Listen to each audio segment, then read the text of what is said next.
I want you to be happy there, enjoy the school, enjoy the environment, make friends, learn whatever you have to learn. And if you're humble and stay humble, God will bring you out quickly. And, that's what we did. That's what they did. Exceptional mom, shape the future. The Bible says that we must condescend to men of low estate. It's an instruction to people of high estate. Peradventure, you're rich, you're a Christian, you have money, or you have other glories like, societal status. Everything is not money. Some people glory in their status. Some people glory in their positions. They have very high positions that don't come with money, but it's something to glory in, okay? But when we teach the children that those things have nothing to do with who you really are, and that no matter where you are in life, there are men who are low, and you are instructed by God to come down and be in their midst. It will be a natural thing for your children will never look down on the poor, and they wouldn't be in the midst of the rich, and they will have a complex. And they wouldn't see riches as anything, So quite frankly, I believe that most of us who are stealing and who are defrauding the nation, looting the economies of states, economies of, money that is meant for the whole populace, the whole nation, few people are. And they are eating what they can't even finish. I think it's some sort of madness. So we're seeing almost everyone in society right now running in that direction because everyone wants to grab. But I'm sure that there are people who are content with what they have, who are grateful for what they have. And if God sees you in that state, your needs will be met. Yeah. The nation tomorrow are the children of today. Very simple. The leaders of tomorrow are the children of today. So if I'm a bad parent, I have raised bad leaders. You are telling me I'm an exceptional mom. I don't know. I have just raised me wonderful children. Yeah. I have wonderful children. They're my flag. My son is 29. My daughters are 26. They are youth leaders. They are youth pastors. They are serving God. They are useful to society, to themselves. They are not mommy's girls, daddy's girls, mommy's boy, daddy's boy. They are not idle for one day. They came right out of school and made up their minds what they wanted to do and went ahead to do it. They have an excellent relationship with God. They hear God. And they are leaders. They are leading young people, teaching young people God's word. So yeah, just looking at them, I'm grateful to God. I think our best times as a family is when people hear I have 6 children, they're like, oh, how do you cope? I said, look, you don't want to know how interesting a large family is. It's awesome. And yeah, so what gets me really excited is that, the kids haven't always been perfect. So they've made mistakes. And one of the exciting things is that these children will go out, do something wrong. And when they come home, they can't keep it. They'll come to you, Mama, look at this happened. I messed up here. I did this. I shouldn't have done this. That gives you, a lot of confidence. You know your children. You know your children. If you know your children in this generation and your testimony concerning them is good before God, you are an exceptional mom.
NTA, you can't beat the reach.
Welcome to Abuja, the place that unites Nigeria.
Did you get to see the way Daily Babadu pulls this? Don't forget to send in your messages. There's a difference between picking, child, and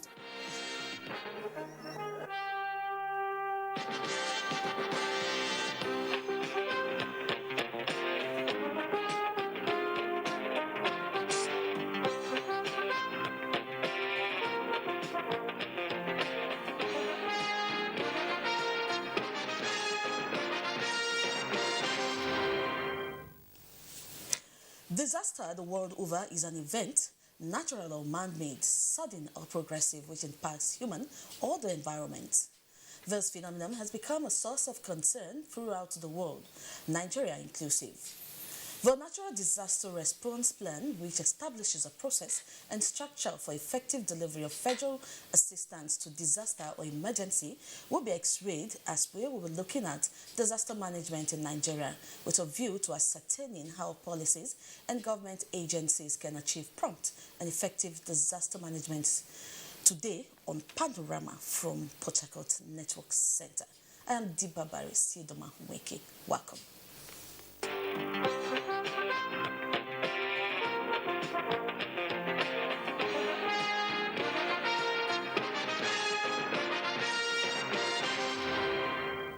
General of Police, IGP Usman Alkali Baba, has recommended the immediate suspension of the head of Police Intelligence Response Team, DCP Abakari, from the service of the Nigerian Police Force, pending the outcome of an ongoing internal investigations. The IGP further noted that suspension is also expected to create an enabling environment for the investigation panel to carry out its investigation in the weighty allegations against DCP Abakari without interference. The four-man special investigation panel comprising 4 senior police in charge of the Force Criminal Investigation Department, DIG Joseph Ebunike.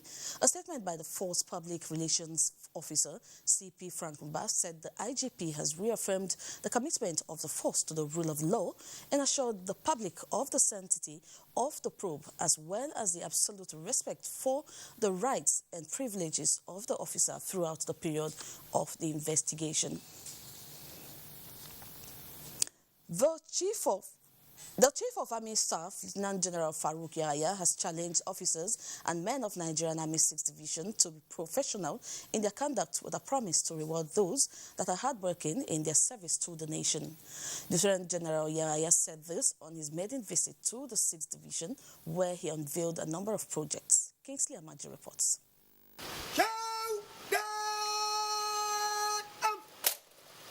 Chief of Army Staff is visiting 6th Division for the first time since assumption of office. He met with senior officers and men of the 6th Division. Of the key priority to the Chief of Army Staff is national security, which he tasked officers and men of the division to be exemplary in their conduct and warned of severe consequences for acts of indiscipline. My maiden operations visit to 6th Division to see firsthand and interact with the troops and also assess the operational readiness and operations being conducted by 6th Division. And like you all observe, they have done quite well and they have been able to a great extent stabilize this crisis that are happening here. And they are even continuing in that regard. The Chief of Army Staff equally seized the occasion to unveil 2 renovated accommodation blocks of 2 flats each, a fire truck, and a waste disposal van acquired by the 6th Division in Port Harcourt. Kingsley Amajiri, NTA News. In a bid to secure the nation's maritime domain, the Nigerian Navy recently embarked on a sea exercise from Bonny through Akasa and Oron to the Gulf of Guinea. This is to tackle the rising cases of kidnapping, sea piracy, among other criminalities. Gabriel Amunike brings us the command exercise at sea. This is the return to harbour on completion of the 3-day sea inspection exercise to assess the eastern and central corridors of the Nigerian Navy and its sea capabilities. It was a busy day for the flag officers commanding Central and Eastern Naval Commands and other naval personnel who were on the lookout for suspicious movements at sea that might constitute a breach. We're in place stationing speed of 4 knots. We commence immediately. The 3-day exercise included vessels boarding, search and seizures, launching and recoveries, high-speed feed, maneuvers exercise, amongst others. The essence is for us to collaborate together such that wherever they are, whether they are within the eastern or the central zone, we'll be able to get them. The 3 helicopters and 8 warships took part in the exercise. The exercise at sea is to keep the naval fleet and personnel in shape for emerging security challenges in the Nigerian maritime environments. In Port Harcourt, Gabriel Amunike, NTA News. Former President of Nigeria, Dr. Goodluck Jonathan, has advocated for unity among Ijaw people to foster rapid development in the region. He was speaking during a consultative meeting with the leadership of the Ijaw National Congress in Yanagwa. Doris Akumoye has details. The leadership of the Ijaw National Congress and famous socio-cultural organization of the Niger Delta people after its successful election visited the former president, Dr. Goodluck Jonathan, to tap from his wealth of experience and ideas. Dr. Jonathan, while receiving the leadership's soul for peace among Ijaw people, as no meaningful development can thrive in an atmosphere of rancor. The former president stressed the need to have a central Ijaw language which will be passed to the younger generation while pledging his support for the activities of the IONC. And bring IOIC together, we must have one common IOIC, we must have one common INC. And yes, we may have our differences, but we must all look towards the interests of the Ijaw ethnic nationality. Earlier, President of the INC, Professor Benjamin Okaba, said they are on a solidarity visit to the former president to seek his support. He advocated for the creation of additional Ijaw states, funding for the organization. Other issues presented by the INC president is rejection of the 3% for host communities in the PIB bill and call for resources justice, among others. We are not satisfied with the decision of Senate on the PIB, and we are also told that the water resources bill is on the way. These are obnoxious to our people. Enyeragoa Doris Akomonye, NTA News. World Congress for the All Progressive Congress APC were held nationwide on Saturday. Mie Ogidi, who compiled reports across the state, say some contested, others through consensus. Representatives from 484 wards in Kano State gathered, smiles on almost all the faces. Sign of unity and consensus was the mood adopted in choosing the ward escorts in a procedural manner. I'm happy to see that all the procedures have been followed, all necessary documents are available. Pictures tell the location. Truly a ward congress. The leaders meet the foot soldiers in Nasarawa State, and the process concluded quite early because it was consensus. And see for yourself how the people have applauded the process. In Kwara State, two factions conducted the congresses, one for Abdullahi Samari and another for Bashiru Bulariwa. But consensus was adopted in both factions, and party faithful came out with their membership cards in solidarity to the faction where the loyalty lies. That it is a success story that we've been hearing all through. The process of Congress today, I'm sure happy. In Adamawa State, it's not one accord, but a contest. 6,102 delegates on the queues to elect officials for the 226 wards. It was done successful. No hitch, no anything. Another contest in Ogun State.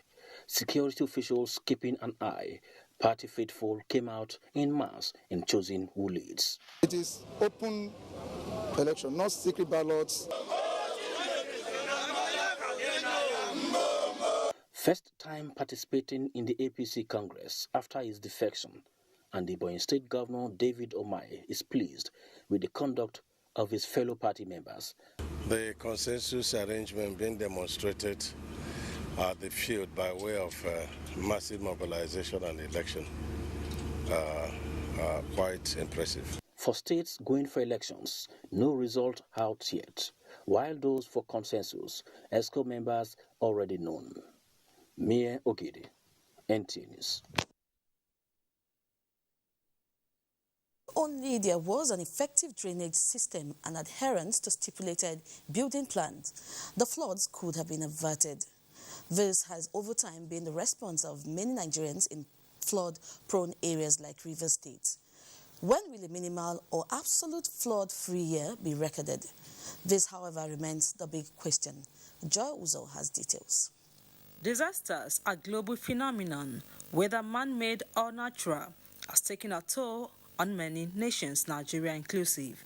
Worried by these, countries are therefore strengthening measures to prevent their occurrence, or at best manage them effectively when they occur, to cushion their impact on life and property. Governments at every level in this country should factor in mainstream disaster risk reduction into its planning, both at the national, state, and the local government level.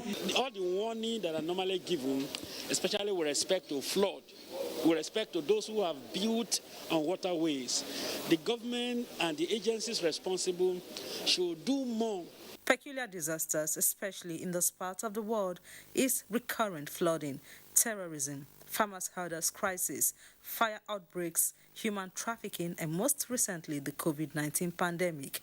Research indicates that the country has, in the last 4 decades, lost billions of naira to this challenge, prompting a call for a renewed preventive measures geared towards a more holistic management strategy. Everybody has something to contribute, and when we adopt a whole of nation approach, where everybody is integrated and everybody gives what it has to offer, that's what we can win winning the war against insecurity. To ensure that funds are adequately available to tackle any emergency that will come from any of these disasters. The floods are here again, and many states are already counting losses. Experts are of the opinion that it could have been prevented or effectively managed. It is hoped that their tales of woe will revert to that of joy in the nearest future. In Port Harcourt, Joy Uzo, NTA News. With me here in the studio to discuss issues of disaster management and prevention is Marcus Ejoma. He is a public affairs commentator. You're welcome, sir. Thank you very much. Good to have you. Okay. Just like we said, disaster management and prevention. What are the man-made factors that predispose us to disaster, and how do we prevent or forestall these disasters happening, to be fire, any kind of disaster at all? Well, for me, the first thing is the major contributor that we as humans contribute to disaster is our behavioral pattern, our attitude towards nature. Okay. We have needs, and we have to go to nature to solve some of these problems. But we are not moderate about our consumption of our natural resources, and even when we are moderate, we are not scientific about them. You know, we have people going after firewood without planting trees. You have people using plastic without having plans on how to dispose these plastics. Basically, it has to do with our attitude first and foremost. If we change our attitude towards nature, if we change our attitudes towards the environment, if we change our attitude towards one another, disaster will be better averted even before they occur. Okay, so all we need to do is change our attitude. Yes, that's the first step. That's the first step, because oftentimes you're going to hear people talk about funding, budgeting, government should do this, government should do that. But even if the attitude of the people who are to implement the budgeting process is not right, it's still going to affect execution. Whether prevention or intervention, either way, we just need to change orientation. First, we need to improve our value for life and properties. So if we improve that, then we begin to put more importance on this okay. behavioral patterns. Okay, so how can we ensure effective and efficient disaster management in Nigeria? First and foremost, as far as Nigeria is concerned, I feel like we haven't done enough. Okay. In terms of national orientation, in terms of preparing the people for disaster. Okay. You know, the typical Nigerian person is religious. So when you tell them something bad is about to happen, say, God forbid, it will never happen, it's not my portion. It's nobody's portion. As a matter of fact, if you are a good student of the good book, it says, Job said, what I fear the most has happened to me. Job did everything to prevent disaster. He gave sacrifice on behalf of his children. He did quite a lot of stuff. But in the end, disaster still came to him. So sometimes you could have a fire extinguisher, your car will still get burnt. But fire extinguisher kind of reduces. It's your first step of curing the fire. But we have markets that don't have proper fire system. We have, people who go to farm without first aid bus. But they're using hoes and machetes and all kinds of farm implements. So these are things that if we put in place, we can minimize and prevent if possible. Okay. Taking us now to constraints and then challenges. There are challenges, there are constraints of management and disaster management. Yeah, the first challenge I see, like I said, is orientation. If we can educate the people more, NTA is doing a lot in terms of this aspect, but NTA alone can't do it. The private media have to come in. Religious organizations have to come in. Civil society group have to come in. Unfortunately, disaster is not a money-making venture. So a lot of people are not interested in registering NGOs in those directions because fundings are not easily flown in like the way it goes when it comes to healthcare and other medical emergencies like HIV, COVID, and what have you. But we need more of that. We need more passionate people who want to solve problems, who want to prevent problems before they happen, who want to see how they can mitigate the effect of this problem on the victims. So we move to the issue of budgeting and funding. How many private sector funds are allocated for disaster management? We know a few companies in Port Harcourt that have one or two fire trucks that you can call when there's an emergency, but how many more companies want to do that? How many people can go into that? The government is it doesn't have all the resources to handle everything. The country is large. And sometimes when disasters happen, before you get to the location, the first responders don't even have what it takes to respond. Yeah. So we all hands must be on deck, and then we can make progress that way. Okay, and then finally, your final words to stakeholders, government, and then the individuals themselves. Of course, I don't want to make it a final word. It's something that should be re-echoed every time, because whether we like it or not, disasters will occur. On the part of the government, two things need to happen. Okay. We need to increase budget